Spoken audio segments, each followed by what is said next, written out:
first question I have to ask is, how does a Milwaukee film critic become best friends with Gilbert Gottfried? All right, I was working in radio, and there was a place called the City Club in downtown Milwaukee, and they wanted to do comedy. Now, Gilbert was my favorite comedian, but I'd never seen him live, so I thought, what would be better than having them book him, and then I get to see him live, and also, you know, end up picking him up at the airport and spending the time when he was in town. So that's how it happened, and he was so painfully shy, just painfully shy, that things weren't really clicking. And then we started talking about old celebrities. And as soon as we started talking about show business lore, he snapped to, and we became really, really good friends, and it just developed more over the years. How long have you known Gilbert for? How long was that? Over 30 years. Yeah. And I think the key to it all was that I bought dinner all the time. He was a notoriously cheap guy. Unbelievably cheap. It was almost like it was shtick that he had to keep going throughout his whole life. It was not shtick. Now, there was a comedian named Jack Benny. That was shtick. He was a very generous man. Gilbert, if you see his documentary on Hulu called Gilbert, under his bed, and his wife brought me into their bedroom and said, look at this. And she pulls a bin out that's about 6 feet long, a plastic bin, and she opens it up. It's filled with shampoos, toothpaste, toothbrushes, all from hotels.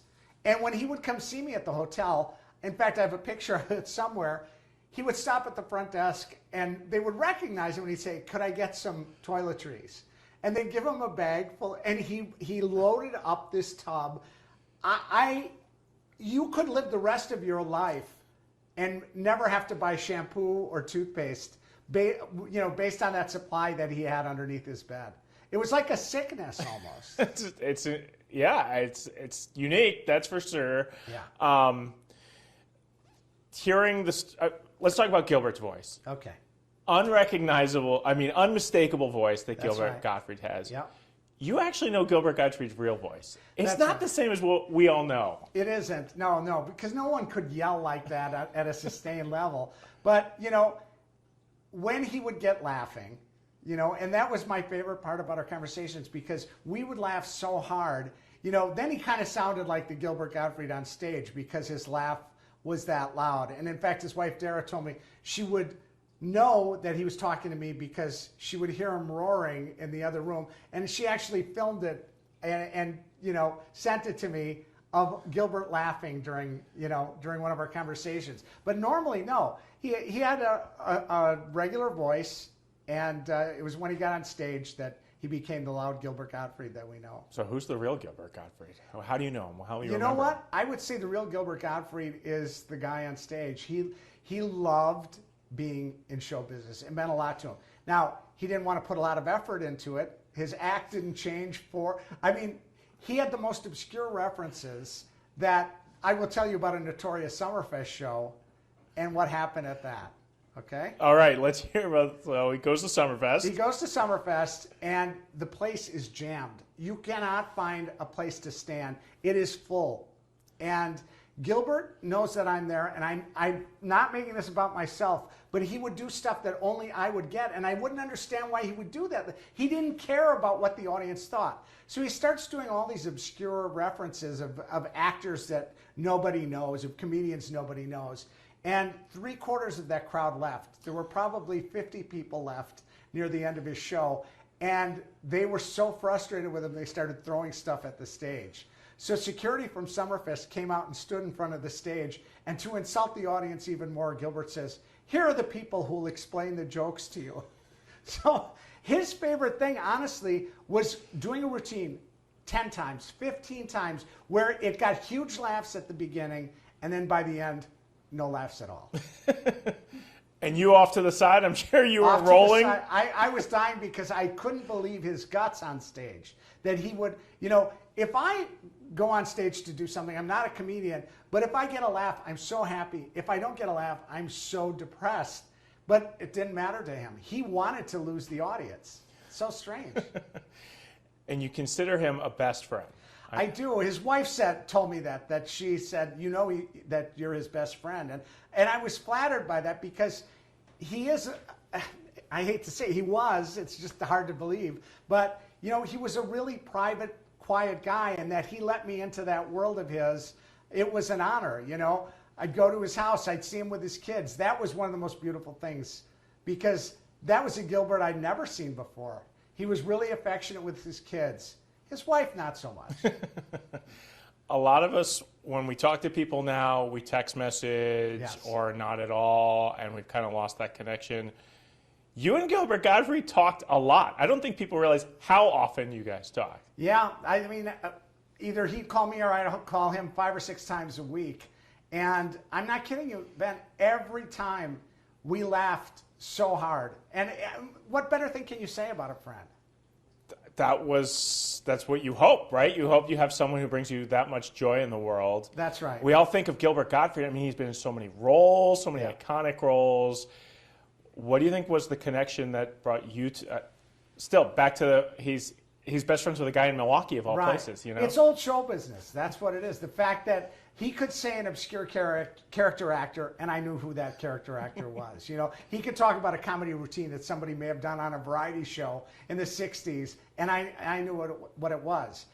And then I ended up, you know, booking many of the guests for his podcast. So that was always a joy because we would go through names and say, okay, what do you think about this? Or what do you think about that?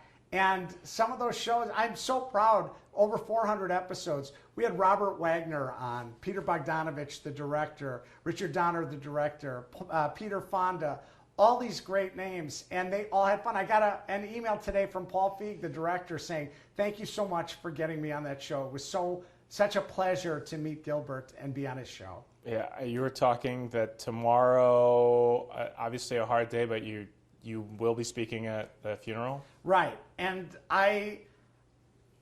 in talking about Gilbert, I'm happy and upbeat, but I'll be honest with you, it's been an emotional day here. I mean, yesterday too, it hits so hard to know that my pal is gone. I can't imagine having someone that you can count on that's almost every day of the week you're going to hear from. Right, right. And it was strange because right before he got sick, and he used to tell me about that, he had a defibrillator in his chest.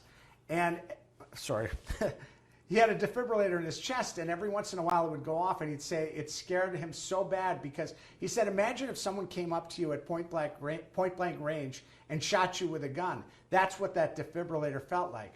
So I booked an actress on Wednesday, did the interview, and he was vintage Gilbert, really funny, and then the next day he was in the hotel with his wife, and it hit him 10 times in a row and actually knocked him out. Yeah. So then he had to have an ablation, which is a procedure I didn't know about until I knew Gilbert. And it was like the 4th or 5th time they tried it, and then he just did not come back. Yeah, it's such a loss, especially for those who knew him. Yeah. You talked about off camera before, but he did return some favors throughout his life. Yes. You famously, with Sandra Bullock, always try and surprise her. I don't think she was expecting this surprise. I wasn't expecting this surprise. So I was going to be in New York, and I always pulled a practical joke on Sandra over the years. I brought her the lollipop kid from The Wizard of Oz. I brought in Florence Henderson as my mother. So I've been talking about marrying her for so long, and I said, and you never seem to hear me, so I'd like to bring in somebody you might hear. Now, that's what I told Gilbert. I said, go in there, say to her, will you just marry him? Marry him. I thought that's all he was going to do. Boy, was I wrong. He comes in, he said, marry him, just marry him. I mean, it'll be a sexless marriage. Look at the guy. And he said, look, you make it a sexless marriage, and I'll you. And that moment, I thought, my career is over. Honestly, I thought her publicist was going to never again will I talk to Sandra. I thought the studio was going to ban me. And she got as dirty as he did, and he loved it so much. And frequently on the podcast, he would ask to play that clip where she says that she would do something with him. And Sandra Bullock, at the end of the interview... She said that was the best. Her publicist was coming down the hall, and I'm thinking, oh, no, I'm going to get screamed at. She said, oh, Gino, you've done some good ones, but this one tops all of them. And then the studio asked for a copy because they got a kick out of it. I know you're a frequent traveler to New York City. I mean, was Gilbert a guy you would, every time you're in town, try and meet up with? I mean, how was that the relationship with you two? We would have dinner every time. And one time, he couldn't make it. I came out of my screening, and there was a message from him. He said, look, I can't get together. He said, but can you order me a salmon dinner? salad with maybe Thousand Island dressing and a piece of chocolate cake. Just have it sent to my house. You didn't get it for him, did you? No. Another thing he would do is that a lot of times when you go to a screening, the studio will give you tickets to get whatever you want concession-wise. Well, you get a popcorn and a soda maybe a candy of some sort. Gilbert had a bag. He ordered 20 or 30 candy bars and stuffed them in his bag. This was a pattern throughout his life. If he was anywhere where there was free refreshments of any kind, he would load up. So he stays for about 5 minutes of the movie and then he leaves. So I get back to the hotel, he calls me, he goes, how was the movie? I said, oh, they had to stop the screening. And he said, why? I said, because somebody took all the candy. And he loved that because, I'm not kidding you, 20 or 30, you think I'm exaggerating. Imagine 20 or 30 candy bars. The joy that he has brought to your life, Yeah. Obviously, I assume you're going to miss him. I mean, what's his impact on you, and what do you want people to know about him? That there was that loud guy who would say risque things and would say things that maybe it was too soon to say, but there was this sweet, quiet guy who loved his kids and his wife, and I can't believe that he's gone. I can't believe he's gone.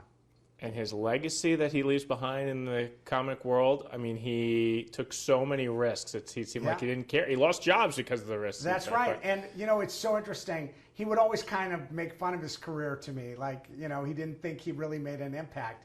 If he could have seen the fact that every national news broadcast did a story about him at the end of their newscast last week, I mean, I think he would have been shocked. The outpouring of love on social media from his fellow comedians. Mel Brooks, who was a hero of his that he loved so much, wrote something about him on Twitter. It's just, again, it's too bad. You need to tell people while they're here what they mean and the impact that they've made on your lives. He must have known the impact that he had on your life. Yes, I think he did. I mean, he knew, and he loved the most when I would rip him. He would just roar with laughter because he loved that I would make that joke about him. And, I know he knows, I know he knew that I loved him. And you don't find friends like this who you can laugh that hard with for 30 years and replace them. No one's going to replace Gilbert. Well, I'm so sorry for your loss. Thank you.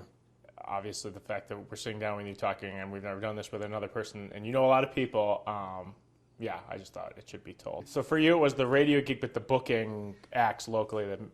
I booked, but I didn't book many after that. I booked Gilbert and Nora Dunn from Saturday Night Live that year, and then I didn't really do any bookings. But he would come to town, and I'd see him. He'd go to Chicago, and I'd go down, and we'd have dinner in between shows. And, he was on Conan O'Brien, and Conan talked about him today, and he did a joke that was specifically for me that nobody would have got. And the audience was silent, but he didn't care. He just loved doing that.